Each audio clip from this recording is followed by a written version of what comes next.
So today, we come to the last in our summer series of sermons on the teachings of Jesus found in the Sermon on the Mount. And I suspect I can probably hear some of you cheering about that. Thank you. Thank you. But what is it that Jesus has been trying to teach us this whole time? Basically, just one thing. He wants us to speak and to act in a way that reflects on others, the character of who God is, that demonstrates to the world that God is a God of justice, God is a God of mercy, God is a God of compassion for all people, that God is a God of humility, and that God is a God of love. And everything that Jesus has been teaching us in this sermon is geared to form us into a people who will live this way and give them a unique and a distinctive witness. Jesus has said amazing things. Things like turn the other cheek. Things like hunger and thirst for righteousness. And when somebody does evil to us, for us to return good for the evil that we've experienced. To pray not only for forgiveness for ourselves, but also to pray for those we know who have hurt us. And then I think the most challenging of all that Jesus says is to love our enemies, to actually do unto others as we would have them do unto us. How can we possibly do it? And it's like this. It's like the teaching of Jesus about loving other people is up here, and then our ability to practice it is down here. And there is this gap between what God calls us to do and what we actually end up doing. And that gap is there even when we have the best intentions in order to follow the teaching that Jesus has given. I mean, I think about myself as a loving person. I like to think about myself as somebody who will respect and listen to others and really pay attention to them. But I have a memory from like 3 years ago where our little neighborhood was developing this community garden. And we had quite a diverse group of people that we had gathered. We had black people and white people, and we had young and old, and we had people who had money and people didn't have money. And we'd done all these great things together. We'd had barbecues. We'd begun to get to know one another. We'd had service events where we'd helped out the local schools and where we'd help people in need at Christmas time. And now we were going to help some of our neighbors by having this community garden. And I was just so excited about it, except that one of my neighbors, who was actually a very good friend, he was just like this idea person. And no matter what you came up with, he had another idea that would just improve it. And sometimes he would kind of drive me crazy. So the day came, we had gotten a piece of property, actually the empty lot across from the house where we lived. We had gotten a rototiller, we had the seed, we had the fertilizer, we had all these people that were coming in order to put this garden in. And early that morning, my buddy texts me and he says, "Oh, how about let's try this?" And he had another one of these ideas. And I mean, it just hit me like this. I'm not going to listen to another one of these ideas. And so what I found myself doing, I knew I was going to see him later that day, is just thinking of all the reasons that what he was suggesting were wrong. And I wrote him off before even thinking about it. So later that day, I had a time of prayer. Now, sometimes I'll pray in the morning, sometimes I'll pray in the afternoon. This is one of those times it was in the afternoon. Let me tell you something. Don't ever go to God in prayer unless you want to hear the honest truth about yourself.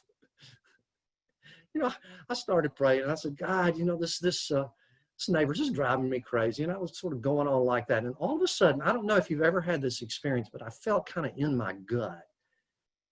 God was saying, "Are you really treating him like you want to be treated yourself? You haven't even listened to the idea he has. You're not really doing what I'm asking you to do." And then furthermore, see, God didn't stop there. I wish God had stopped there. God didn't stop there. God said, you know, Tom, one of the reasons you want this garden so badly is so that other people will look at you and say, oh, haven't you done a great job pulling all these neighbors together, and give you a little pat on the back. Ooh, that was a moment. But I tell you what, it made me aware of. It made me aware of this gap, this time where Jesus teaches us to love other people. And even when we try so hard, sometimes, you know, we can't bridge that. How to deal with that gap between Jesus' teaching and our action is what Jesus is talking about in the passage that Carol read just a few moments ago. And what Jesus does, he kind of gives us about the way not to do things initially. And then as he's describing that, we begin to realize that what he wants is the opposite of what he's really talking about. So this is what he says. Katie, if you'll put up this verse, Matthew 7:21. Not everyone who says to me, Lord, Lord, will enter the kingdom of heaven, but only the one who does the will of my Father who is in heaven. Now, this is a religious game we sometimes play in order to fill the gap, in order to make up for that reality that Jesus' teaching is up here and we typically are down here. It's the game that I call talking the talk, but not walking the walk. It's the game of saying all the right things. Oh, I'm loving other people. Oh yeah, our church is working for justice in the community. Oh yeah, I would forgive somebody who hurt me. And certainly I try to love my enemies. It's all this business of talking the talk, but when push comes to shove, we're not actually doing anything about it. We're not actually living it. I mean, that was the issue with Peter in the week before Jesus was crucified. Do you remember? All of the disciples were scared. They were afraid. And some of them were worried that they might not be able to be faithful to Jesus. And Peter boasts. He brags. He says, if all the other disciples go away, I will never go away from you, Lord. And of course, we know what he did. When the time came, he denied 3 times. He turned away. Jesus is warning us. He said, don't play this game. Don't play this game. That's not what I want. That's not a way to fill the gap. But there's another game that I think we can play, we religious people. Matthew 7:22 through 23. Katie, if you'll put this one up. On that day, many will say to me, Lord, Lord, did we not prophesy in your name and cast out demons in your name? And did we not do many deeds of power in your name? And I will declare to them, I never knew you. Go away from me, you evildoers. Now, this is the game that I would call right actions, wrong heart. In a sense, they were doing all the right things. They were prophesying, they were casting out demons, they were doing deeds of power and healing. It's all the things that Jesus himself had been doing and that Jesus called his disciples to do. They were doing the right stuff. What was the problem? It was the intention of their hearts. The reason they were doing, he said, what Jesus calls out, he says, Lord, Lord, did we not prophesy in your name? Did we not cast out demons? Oh, Lord, look, did we not work miracles of healing? They're not glorifying God. Who are they glorifying? They're glorifying themselves. They're doing what I was doing with the community garden. They're patting themselves on the back. And when we do that, we're not really living the life that Jesus is calling us to live. We're doing all the right things, but what's not right is our heart. The intention is bad. And so Jesus says, here are 2 games, here are 2 religious games you can play. I don't want you who are my followers. I don't want you to fall into that. I don't want you to live that. What does Jesus want? There are 2 things he doesn't want. There are 2 things he does want. You know what he wants? He wants authenticity and he wants humility. He wants authenticity in our lives. He wants this unity between our words, between our actions, and the intention of our heart. He wants sincerity. He wants us to love people not because somebody's going to approve it, He wants us to love people not because it's going to look good on a resume. He wants us to love people not because we're trying to justify ourselves in God's eyes. He wants us to love people because that's the way God has treated us. He wants us to be authentic in our love. You know what else he wants? He wants humility about it. He wants us to look to God for help because it's so hard to do these things that God has called us to do. One of my favorite spiritual classics is a book entitled Practicing the Presence of God. It's about a monk living in the 17th century. His name was Brother Lawrence. And he talks about what an authentic and humble life really looks like. And I think the struggle that many of us have is that we do fail. We have intentions to be loving. We have intentions to be a community that lives in justice and righteousness. We have all these intentions to be willing to forgive and to turn the other cheek and to help those who are poor and in need. You know, we have all these good intentions, and yet so often we fall short of them. So Brother Lawrence had a really interesting way to me about dealing with that. He said, you know, when I have not loved people the way God wants me to love, I don't bother myself about that very much. He said, I fall down, I get right back up. He says, but what I do is I say to God, look, God, I said, this is what I am going to always do every single time if you leave me to myself. Another way of saying that is, Lord, this is what I'm going to do always unless you get involved with me, unless you help. Imagine praying that to God. God, you know, I haven't been loving because you haven't helped me out. That's kind of a bold thing to say to God, but what that really is, that's a way of depending on God. It's a way of falling down before God and saying to God, look, God, you know, we want to be your servants. We want to follow Jesus in his way. But God, we absolutely cannot do this by ourselves. You have to help us. And that's what Jesus is after. Jesus is after that unity of heart and of word and action, and then depending upon other people and depending on God to live this life, to give this witness we're called to give. Any of you know Darrell Davis, the musician Darrell Davis? Raise your hands if you do. You ever heard of him? I want to tell you, this guy has kind of blows me away when I think about how he's lived. Darrell Davis is an African-American guy who is a rhythms and blues, jazz kind of player. He's played with the greats such as Chuck Berry and Little Richard and everything in between. But you know what else he does?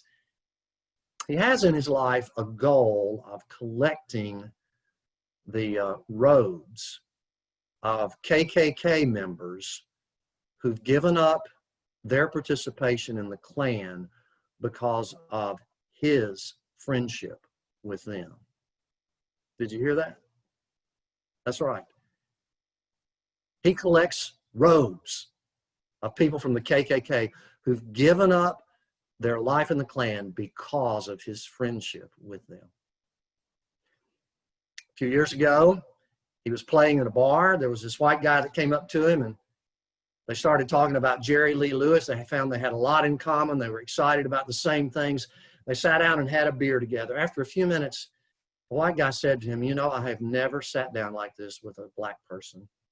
He said, I'm a member of the KKK, and he told the truth about him. When Darrell found that out, Darrell Davis said it just about freaked him out because he was thinking about all the terrible things that the Klan has done over the years, all the terrorist activities that they've been involved in. He said, I had a choice. And my choice was just to walk away. My choice was I could try to treat him like I would want to be treated myself. He said, I decided I was going to listen to this man. I was going to respect him. I was going to try to understand him. And I was just going to see what happened with that. And you know he did?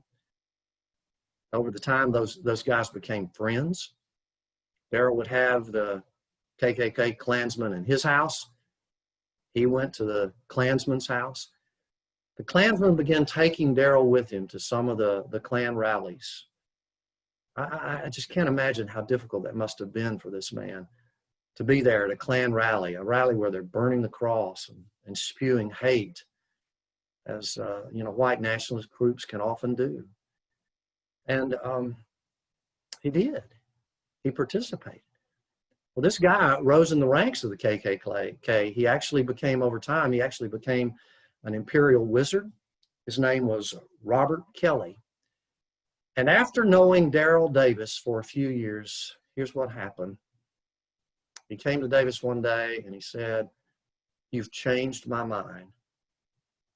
I'm going to quit." And he gave up being the imperial wizard.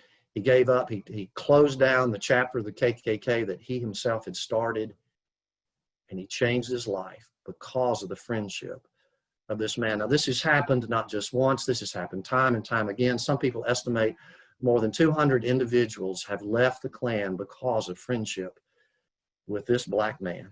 I find that absolutely amazing. But the more I learned about Darrell Davis, the more I learned he was not a perfect person. A couple of years ago, he had kind of a run-in with leaders of the Black Lives Matter movement. And in fact, in particular, Kwame Rose, and some of you may know as a gifted writer and speaker. And Kwame was criticizing him for his activities and criticizing for his association with members of the Klan. I would think, I guess, that because of the way Darrell had treated members of the Klan, because of the way he had shown respect, because of the way he had been sort of generous in listening to them and trying to understand, that he would have responded in the exact same way with these folks in the Black Lives Matter leadership. But he didn't. He actually insulted them. He actually put them down. You know, when I heard that, it just got me. I went, oh, he's done so much good. This is just such a terrible thing. But then, let me tell you what happened. I found out that a few months later, those people actually reconciled, and that Darrell admitted that he had been in the wrong. And he and Kwame Rose began to work together, and they're working together for racial reconciliation. Now, I don't know whether Darrell Davis is a follower of Jesus. I don't know if he's a Christian, but you know what I do know? I think this is a lot of what Jesus is actually talking about. This is the authenticity. This is the humility that Jesus is after. He's after a desire in the heart that says, I'm going to treat other people the way God has treated me and the way I want to treat, I've been treated myself. And then actually doing something about it, actually using our words and our ability to act to make a difference. And then knowing that we can never do this by ourselves and that we have to depend on God and that we have to depend on other people. What does it look like, when somebody lives this kind of life? When somebody lives with authenticity, when somebody lives with humility? Jesus says it's kind of like the guy who builds a house on solid rock. And the storms of life come, and the events of wind blows, and terrible things come and go. He says, but that house stays strong. He's saying a life lived with authenticity and humility, it has the power to last. It has the power to impact others. It makes a difference. And then what happens when we live a life where we're just sort of playing games, where we're going through the religious motions, doing the things that are right, but our heart isn't in it, or saying all the right things as individuals or as a church, but not really putting in those things into practice? What does he say a life like that has as a result? He says it's like the guy who builds a house on sand, and the storms come and the wind blows, and that house just blows away. There's a lack of permanence to it. It doesn't make an impact. It doesn't make a difference. Jesus wants you and me to make an impact with our lives.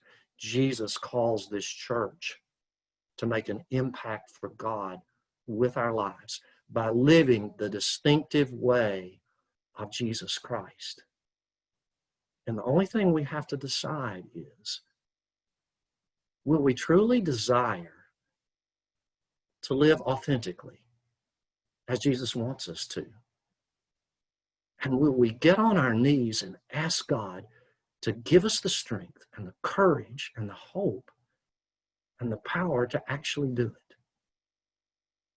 See, it's the life of authenticity. It's the life of humility. I mean, that's the life that ultimately makes an impact. That's the life that leaves a legacy that lasts. In the name of the Father, and the Son, and the Spirit. Amen.